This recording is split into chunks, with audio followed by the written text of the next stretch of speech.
The Mental Health Support Team is a team of education mental health practitioners and senior mental health practitioners. You will probably see the service advertised as Me and My Mind. We work with children and young people aged 7 to 17 years who are experiencing mild to moderate mental health difficulties such as anxiety, phobias, low mood, low self-esteem and low confidence, high levels of worry, negative thoughts, and poor sleep and eating patterns. We see children and young people either one-to-one or in small groups, and we work with them in their schools, although sessions can continue in the holidays too. This might mean we have some video calls, but usually we will see you in person. Because we use cognitive behavioural therapy-based approaches and interventions, the work we do is short-term, usually between 4 and 10 sessions, and is based on goals agreed by the child or young person and their mental health practitioner. We'll tell you a little more about what cognitive behavioural therapy is and looks like later in this video. Children, young people and their families often find our work helpful. There is research from different countries that shows the strategies we use really do make a difference to how people feel. Different services refer children and young people to us, often schools, but sometimes IROC and Children's Services send us referrals too. Whoever makes the referral will talk to the child or young person first and find out in their words what it is they would like some help with. It's important that children and young people are on board with getting some help for their difficulties. Just like riding a bike or learning an instrument, they are the ones that will have to practice the ideas from their sessions. So if they aren't yet ready to make a change, it is usually best to wait until they are before starting. Cognitive behavioural therapy, also known as CBT, is a type of talking therapy that helps you to break down your difficult experiences into 5 categories. These are our cognitions, a fancy word for thoughts, our feelings or emotions, our physical symptoms, our behaviour, which includes the things we do and don't do, and our situation. CBT then helps us identify what's keeping the difficulty stuck and teaches us techniques and skills to change our thoughts and behaviours to break the cycle, the C and the B in CBT. So what are cognitive behavioural therapy-based approaches and interventions? Our mental health practitioners help children and young people by using cognitive behavioural therapy-based approaches and interventions. This just means we use specific techniques that come from CBT and work over a shorter period of time. We're now going to tell you a little more about what an assessment looks like. When a referral is accepted by the team, we will arrange to see the child or young person for an assessment, which usually takes 2 sessions. In these 2 appointments, we will have a chat and think about what the current difficulty is, how it is affecting the child or young person, and what it is they would like to change. We will also explain to the child or young person about confidentiality. We will let them know that we like to work alongside parents or carers and keep them updated, but that we can agree together what this looks like. We will make sure they understand that we will need to talk to the school and possibly other adults too if we have any concerns about their safety or that of others. We will agree a plan together if there are any concerns, so we can help the child or young person to keep themselves safe. We'll ask questions such as, who helps you to feel better? Where are things better? Where are things worse? And what thoughts and feelings are you struggling with? The mental health practitioner will then go through something called a formulation or map of the difficulty, which will help the child or young person to visualise connections between their difficulties and where things are getting stuck. Together, we'll create something called a problem statement, which is just a few sentences capturing the main difficulties so we both know what we want to focus on. The mental health practitioner and child or young person will then agree a goal together that will inform which techniques to use moving forwards. As part of the assessment process, we will also ask the child and young person and their parent or carer to complete some questionnaires online using a system called POD. These questionnaires ask about common difficulties and experiences with low mood and different types of anxiety. We will complete these again at the end of the support so we can see how things may have changed. At the end of the assessment, we might agree together that we aren't the best support for the child or young person. If this happens, we will help them to access other support or to know where to go for more appropriate support.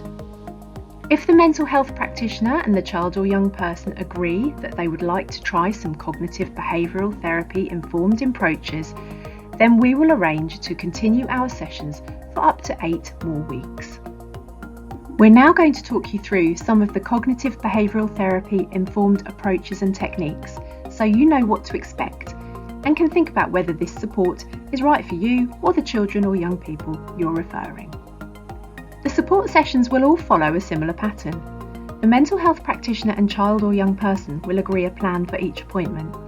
They will either talk through and learn about a difficulty or technique, or they will practice one of these skills. They will review the previous week and any home practice and agree how the child or young person will continue using these techniques between sessions. They will check in with the problem statement and goals and make sure that the child or young person is still feeling able to keep themselves safe. We will always carefully introduce any technique so that the child or young person understands why we are using that approach and how we hope it will help them to reduce their difficult experiences and achieve their goals. This might be done in a group, a workshop, or one-to-one. We might then move on to a specific technique and skill set. We will choose which technique to use by considering the child or young person's main difficulty, their goal, and what we know works best for that difficulty. We are now going to talk to you about some young people and the different techniques we might use to help them. Lily got up at 6:30 each day to go to school. She was dressed and ready to go by 7:15 and then sat around for the next 45 minutes. During this time, she would worry about school, her work, and what she would say to her friends. By the time it got to 8 o'clock and time to leave home, she was feeling very worried and really unhappy about going to school. Sometimes she would refuse to go. An EMHP or SMHP can help Lily to look at her patterns of worry and when she's finding things really difficult. Together, they can develop strategies to help Lily manage her worries so she's able to come to school more easily. As you can see, Lily's main difficulty is worry and the impact this has on school. A mental health practitioner is likely to teach worry management techniques to Lily in her sessions. This will look like talking through what worry is and how it can spiral and impact our behaviour, helping Lily to identify her worries and categorise them using the worry tree into either practical worries, which we can do something about, or hypothetical worries, the things we can't do anything about. If Lily finds she has more practical than hypothetical worries, we might then go through some problem-solving techniques. If Lily finds she struggles more with hypothetical worries, then we will go through another technique called worry time and letting go. When they were about 2, a huge dog came and licked Sam in the face. Sam thought the dog was going to bite off their nose. They are now so scared of dogs that they cross the road when they see one.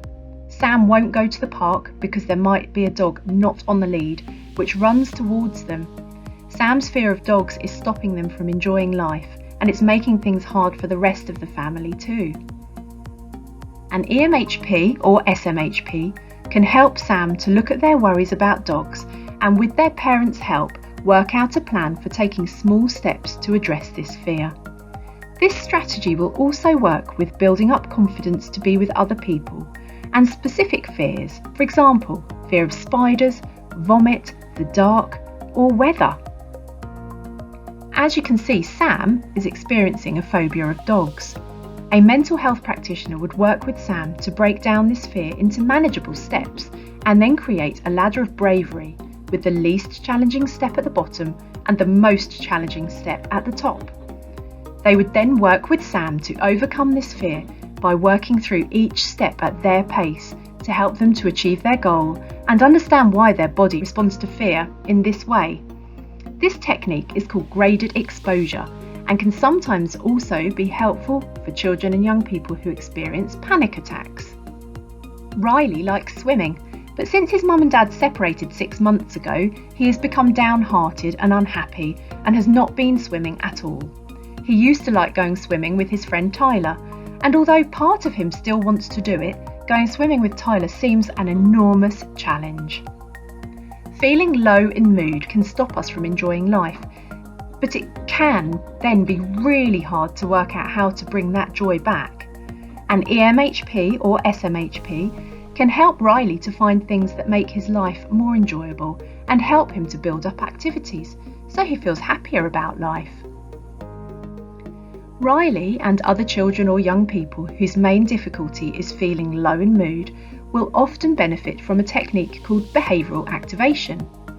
This involves identifying activities a child or young person is currently doing, what they used to do that they enjoyed, and what they might like to start doing that they also might enjoy. The next step is to use an activity diary to track or plan activities over the week and help them to have a better balance of pleasurable and rewarding activities alongside the routine things like school and chores. We know that children and young people, and adults too, need ACE to feel ACE.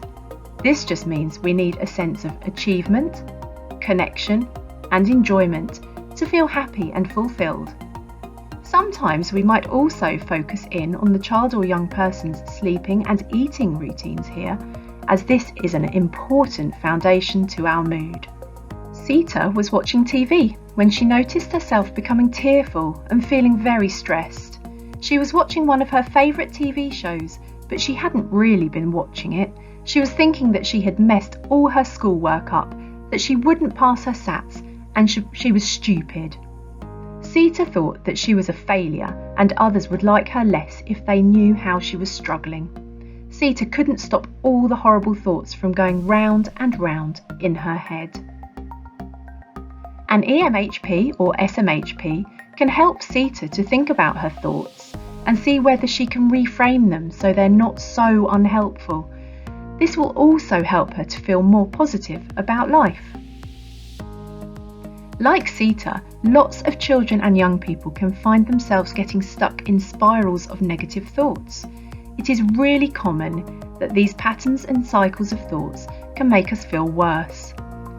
Some of the unhelpful thoughts we might struggle with can be categorised as gloomy goggles, where we notice the bad and ignore the good, mind reading, where we assume we know what others are thinking, compare and despair, where we make comparisons and feel bad as a result, labelling, where we negatively label ourselves and other people, and worst case scenarios, where our minds just go to the worst possible outcome and think this is going to happen. As you can see, if a child or young person is thinking in this way, it can have a huge impact on how they feel and how they interact with others. We can use a technique called cognitive change here, where we first identify and name the unhelpful thoughts, rate their intensity, and then take the thought to court. This just means we help the child or young person to challenge these thoughts with evidence and then create and rewrite a new, more balanced thought before checking in again with how they feel. This can take practice and time, but we know from experience that we can learn to change and reduce the amount of these thoughts and feel much less overwhelmed by them. It can also be helpful for children and young people, with the help of the mental health practitioner and often their parents or teachers, to test their thoughts out in experiments throughout the week. So what happens at the end of the sessions? When we have finished going through the specific techniques and we've come to the end of our 10 sessions, we will ask the child or young person and their parent or carer to repeat the questionnaires and give us some feedback about the support they have received. We will also spend time carefully recapping the ideas and techniques they have used in the sessions, so the child or young person can come back to this toolkit of techniques and resources if they need to in the future. This can be helpful to share with the school and the parents or carers, so they can also support the child or young person in reusing these techniques. It's normal to wobble again in the future, but just like riding a bike, these techniques can be picked up again any time, and with practice, they will be able to use them again and hopefully see improvement. The child or young person will hopefully be feeling more in control of their difficulty and have come some way to achieving their goal. It may be that they continue the techniques and steps themselves after the sessions finish, or that they need some further support of another type if things are still feeling hard. We will talk to the child or young person about what might be the most helpful next steps and support them and their family to access this. This could be additional support within the school, or it might be accessing support from another service. We will then write a letter to the child and young person to summarise our work together and acknowledge their achievements and progress.